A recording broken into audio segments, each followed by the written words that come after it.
Hello अस्सलाम वालेकुम। आज मैं आपको आलू बुखारे की मज़ेदार सी चटनी बनाना सिखाऊंगी कि जो कि फिर आगे चल के फ्रूट चाट भी बनाएंगे क्योंकि इतनी मज़े की है, बहुत सारी चीज़ों में काम आती है। अच्छा ये देखें कि अच्छा खासा इकट्ठा लेके रख लेते हैं आलू बुखारा। उसमें से कुछ आलू बुखारा मैंने निकाल लिया है। निकालने के बाद फिर आप ये है कि फ्रिज में रखें ना, आलू बुखारा फ्रिज में रखते जितना पड़ा रहे ख़राब नहीं होता। ये लेके इसको अच्छी तरह से आप धो लें और धोने के बाद फिर इसकी हम चटनी बनाते हैं। अच्छी तरह मतलब उसमें उसके ऊपर गंद मिट्टी वगैरह होती है तो अच्छी तरह धुल जाएगा तो साफ़ सुथरा हो जाएगा। अच्छा ये इसको अच्छी तरह से धो लिया। धोने के बाद फिर अच्छा इसको अच्छी तरह धोने के बाद मैंने देगची में डाल दिया और उसको साथ ही मतलब सारा साफ़ सुथरा करके देगची में डाल के उसमें पानी डाल के आप रख दें काफ़ी देर के लिए। ये कि मतलब थोड़ा भी पका सकते हैं लेकिन अच्छा खासा ज़रा थोड़ा सा पका हो ना, वो नरम हो जाएगा और गुठलियों से अलग करने में आसानी हो जाएगी। तो फिर ये है कि फिर मतलब ये है कि उस मतलब ख़राब नहीं होगी ना, ज़ाया नहीं होगा कोई चीज़ भी। अब ये देखें मैंने पानी डाल दिया। पानी डालने के बाद मैंने इसको छोड़ दिया बेशक आधे घंटे के लिए, आधे घंटे के लिए भी इसको छोड़ दें दरमियानी आंच पे तो कोई मसला नहीं है।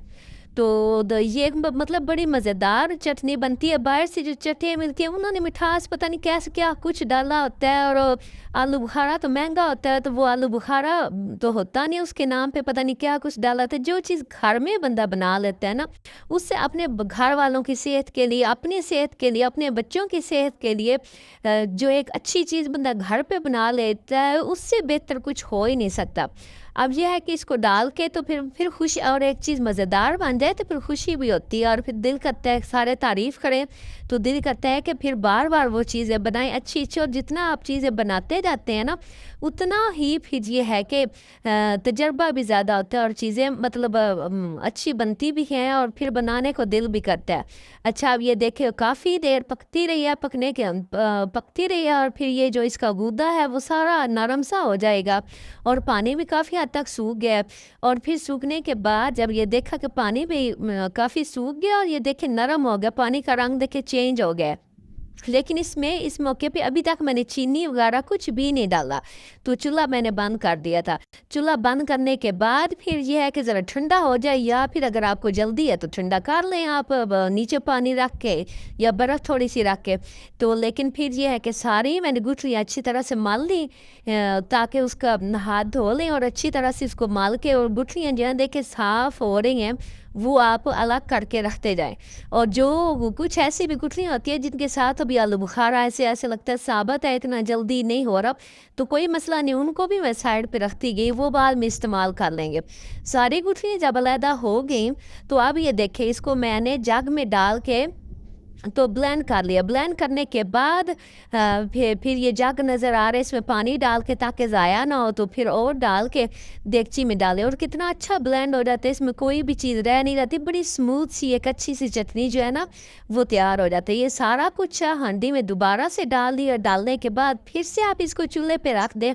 अब इस मौके पे आपने इसमें मतलब जो चीनी डालनी है चीनी डालें और उसमें फूड कलर भी है। फूड कलर सबसे पहले ही देखे येलो सा, ये जो होता है जर्दे का जो रंग होता है, ज़रा अच्छा सा प्यारा सा खूबसूरत कलर आ जाता है और चटनी देखने में भी अच्छी लग रही होती है। तो इसमें मैंने कुछ जर्दे का रंग डाल दिया।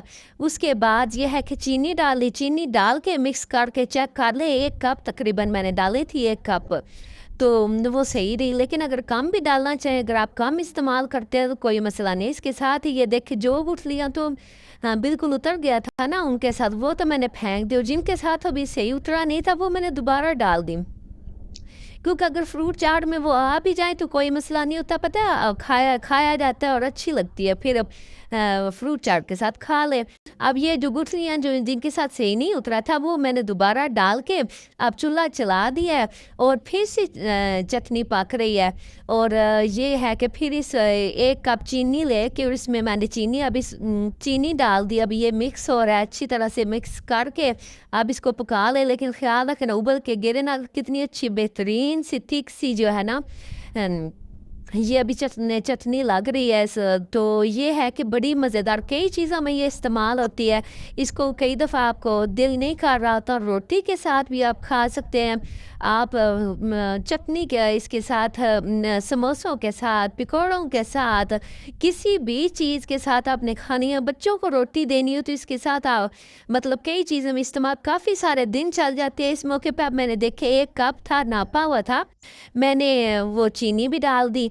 अब इसको कुछ पकने देंगे और अच्छी तरह पक जाए तो ये है कि इसको फिर आप फ्रिज में रख दें तो ये काफ़ी टाइम तक चल जाती है। लेकिन ये है कि 1 महीना तक उससे ज़्यादा ना रखें। लेकिन ये है कि जितना आपने रखा भी उसमें ये है कि चम्मच सूखा इस्तेमाल करें, पानी का कोई कतरा ना जाए तो फिर ये चल जाती है, बड़े आराम से काफ़ी चल जाती है। अब ये चीनी डालना जो थोड़ी सी रह गई थी वो भी बाकी मैंने डाल दी और चल डालने के बाद ऊपर थोड़ी ना पकते हुए झाग सी आ रही थी वाइट सी, लेकिन वो पकाते रहे हिलाते रहे तो वो बिल्कुल ख़त्म हो जाएगी और बेहतरीन जो है वो चटनी तैयार हो जाएगी और बड़ी ये टेस्टी बड़ी मज़ेदार लगती है। आलू बुखारे की वैसे भी हेल्दी है, बच्चे बड़े सब मतलब किसी टाइम भी शौक से रोटी के साथ आप रख लें तो बड़ी अच्छी लगती है। और फिर इसी का मैं आगे चल के आपको फ्रूट चाट भी बताती हूँ कि ये बना के रखी हूँ, ख़ासकर रमज़ान में। आगे रमज़ान भी अल्लाह खैर करे आ रहा है तो रमज़ान में तो ये चटनी बहुत ही काम आती है। बाहर की चटनियाँ तो कोई बेकार सी होती है, पता नहीं क्या चीज़ उन्होंने डाली होती है। घर में जो चीज़ें तैयार करके आप बनाते हैं बेहतरीन सी चीज़, उसका आपको पता है एक अच्छी चीज़ तैयार की हुई है तो वो आप कई चीज़ों में इस्तेमाल हो जाती है। अब ये देखिए अच्छी खासी ऊपर चीनी की वजह से झाग सी आग रही, लेकिन ये थोड़ी सी पकेगी। जैसे ये देखिए अब पकते पकते उबाला आते आते वो झाग ख़त्म हो रही है। तो अब इस मौके पे आप चेक कर लें, इसमें ये मैंने थोड़ा सा काला नमक डाल दिया, इससे ना बड़ा अच्छा टेस्ट आता है। काला नमक डालें और अगर इतना ही रखें तब भी बेहतरीन है, 1-2 नींबू निचोड़ लें तब भी बड़ी अच्छी लगती है। लेकिन ये है कि बस चीनी, काला नमक काफ़ी हो जाता है, इससे ज़्यादा और काली मिर्च वगैरह डालने की क्योंकि मीठी है वो बिल्कुल एक मीठी चटनी जिस तरह हो ना उसी तरह रहे तो सही है। सिर्फ काले नमक से एक टेस्ट भी अच्छा आ जाता है और ज़रा ज़्यादा टाइम के लिए ये पड़ी भी रहती है, यानी कि जल्दी ख़राब नहीं होती। अब इसमें ये देखिए गुठलियाँ भी हैं और साथ एक सही बेहतरीन सी चटनी तैयार हो गई है। और अब इसको रखें और अब इसमें फ्रूट चाट के लिए और जिस चीज़ के लिए भी आप इस्तेमाल करना चाहें डब्बे में ठंडा होने पे डब्बे में डाल कर टाइट डब्बे में डाल के फ्रिज में रख दें और सिर्फ ये है कि पानी ना लगने दें, उसमें गीली चम्मच ना डालें तो 1 महीने तक तो आराम से चल जाती है। अब ये थोड़ी सी अभी लग रही है बहुत सगनी नहीं, जिस तरह आप इस्तेमाल करना चाहें कर सकते हैं, लेकिन ये मुझे बिल्कुल सही लग रही है क्योंकि ठंडी होने के बाद थोड़ी सी और वो सगनी सी हो जाती है तो ये इतनी काफ़ी है। तो ये बेहतरीन देखें मज़ेदार सी आलू बुखारे की चटनी तैयार हो गई है। अब इसका चूल्हा बंद कर दिया है मैंने। अब ये है कि जनाब इसको ठंडा करके तो इसको डब्बे में डाल के तो रख देंगे और फिर इसके साथ ही आपको फ्रूट चाट बनाने की भी रेसिपी बताते हैं कि ये चटनी है जब आपने फ्रूट चाट बनाना हो तो ये कई चीज़ों में इस्तेमाल हो जाती है।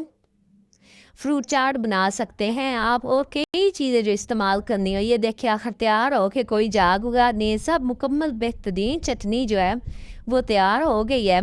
तो ये इसको मैंने अभी बाउल दिखाने के लिए आपको बाउल में डाला है, इसमें भी डाल सकते हैं आप। एयर टाइट डब्बे में डाल के काफ़ी दिनों के लिए चल जाती है। जब एक दफ़ा चटनी बनाई हो तो फिर आसानी हो जाती है, फिर आप इसको आराम से फिर बनी पड़ी हो तो फ्रूट चाट अगर आपके पास फ्रूट पड़ा है, बाज़ दफ़ा होता है फ्रूट खाया नहीं जाता तो फिर जो भी हो फ्रूट काटा उसमें थोड़ी सी चटनी डाल दी तो फिर ये होता। अब देखिए मैंने सारा फ्रूट काट के रखा हुआ है आपको दिखाने के लिए। ये अंगूर है, सीज़न नहीं था तो अब इस तरह के दूसरे बीज वाले अंगूर हैं। केले काट लिए, अनार काट लिए, ये अमरूद मैंने काट लिए, ये मैंने सेब काट लिए, ये मैंने कीवी काट ली। ये सारी चीज़ें मैंने काट ली थी। काटने के बाद अब एक एक करके सारी चीज़ें आप एक बाउल में डाल दें। तो ये बड़ा ही मतलब देखने में जिस तरह से सारे हर किस्म के फ्रूट हों और फिर ये है कि कोई चीज़ होती है बच्चे नहीं खाते, फ्रूट में कोई चीज़ बच्चे खा नहीं होते, बाज़ सेब इतने मीठे नहीं आ रहे होते, इतने बच्चे शौक़ से नहीं होते। लेकिन फ्रूट चाट का ये फ़ायदा होता है कि बच्चे सारी चीज़ें उसमें खाई जाती हैं, शौक़ से खा लेते हैं। अब एक एक करके जो सारा फ्रूट मैंने काटा हुआ था वो मैं एक बाउल में डाल रही हूँ। जिस तरह ये केले डाल दिए हैं और अमरूद हैं, ये अनार हैं हाँ, और ये कीवी है और ये सारे सेब जो हैं, अब ये अंगूर का कलर इतना नहीं लग रहा, मोड़ ज़रा दाने वाले थे, लेकिन कोई नहीं, थोड़े से हों तो फिर खाए जाते हैं। अलग से इतने नहीं खाए जाते, लेकिन थोड़े से हों मुंह में एक आधा आ जाए तो फ्रूट चाट में ये है कि ये सारी चीज़ें खाई जाती हैं। उसके अलावा ये देखें सेब हैं वो मैंने डाले, अब ये देखें अमरूद हैं, अमरूद डाले, और फिर मैंने इमली ले ली, इमली को पानी में भिगो के मैंने रख दिया और उसको उसकी फिर गुठलियाँ कुछ देर पड़ी रहे, नरम हो जाती है गुठलियाँ, फिर निकाल के उसमें मैंने थोड़ी सी रेड मिर्चें डालनी हो या नमक डाला है पहले, वो करके हल्का सा नमक डाला, थोड़ी सी चीनी, चूँकि चटनी भी है इसमें, मैंने छोटी चम्मच जो है वो 2 चम्मच चीनी की डाल दी और उसमें काला नमक डाला है और ये मैंने चाट मसाला डाला है, वाइट नमक थोड़ा सा डाला है, और बस फ्रूट चाट में ये बेस्ट है। इसको मिक्स करके तो इसको ये इमली वाले पानी को ये भी मतलब खट्टी मीठी सी ना फ्रूट चाट हो जाएगी। तो यानी कि बना इसकी भी आप चटनी सकते हैं, लेकिन वो रमज़ान में आपको बताएंगे। लेकिन इसमें अब ये मैं काली मिर्चें डाल रही हूँ, पहले मैंने नमक डाला है, इसकी भी आप बना सकते हैं। लेकिन यह है कि बाज़ दफ़ा इतना ज़्यादा इस्तेमाल नहीं होता तो पड़ा ये है कि चटनी ख़राब हो जाती है। लेकिन ये है कि इस तरह से भी इमली बड़ी अच्छी लगती है। अब फ्रिज में रखी हुई है इमली, जब फ्रूट पड़ा हुआ है, 2-3 चीज़ें पड़ी हुई हैं, आप बस ये निकालें और इसमें इस तरह भिगो के थोड़ी सी इमली को रखें और ये चीज़ें आप मिक्स करें जो आपको बताया, नमक, चाट मसाला, काली मिर्च और काला नमक डालें, डाल के और इसके साथ मिक्स करके ये चटनी आप फ्रूट में डालें और साथ ही आलू बुखारे की जो चटनी बनाई थी वो डाल दें और मिक्स करके, और बच्चे बड़े शौक से खाएंगे और बड़ी खट्टी मीठी सी थोड़ी सी इमली से खटास आ जाएगी और आलू बुखारे की मिठास हो जाएगी और बड़ी मज़ेदार फ्रूट चाट बन के तैयार हो जाती है।